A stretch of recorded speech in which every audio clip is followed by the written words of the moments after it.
Hajiya fa kwana biyu sai dai haƙuri. Inda nake fita kasuwan nan haka nake yawowa. Gashi da wajen kwana uku ba a duba kirki ba ne. Yau dai mu sha ruwan mu tsabi ruwa mana daɗi. Yanzu saboda Allah yaya yau din ma kai da ka fita kasuwa haka ka dawo. Kwarai kuwa.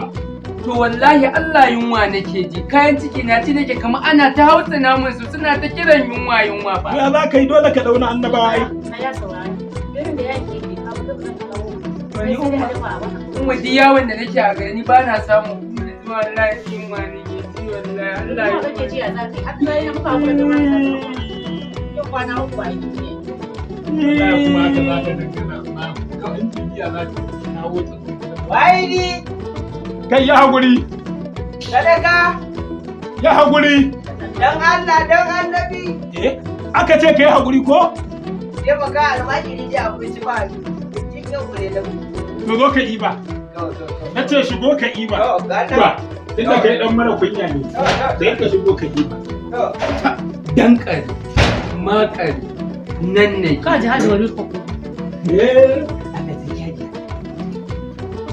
hajiya ina wuni Lafiya. sannan Ai yana kicin abincin ka shiga ka yi. to yayi nake Ka kicin nan bayan ka shiga ka yi. to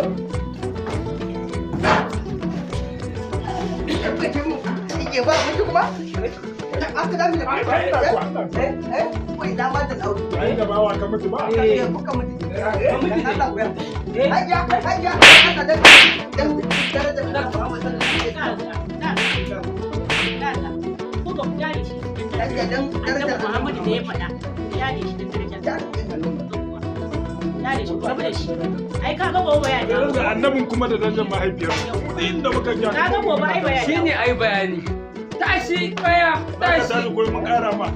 a ya kuri. Ai na da Ka ci gaskiya ne amma Abin da abin da yake wanda gaba. kai dan mara kunya ne ka zo ka ce wani wai. A to hajiya Ba ka shike su. to magana ni ban san ka dai ba.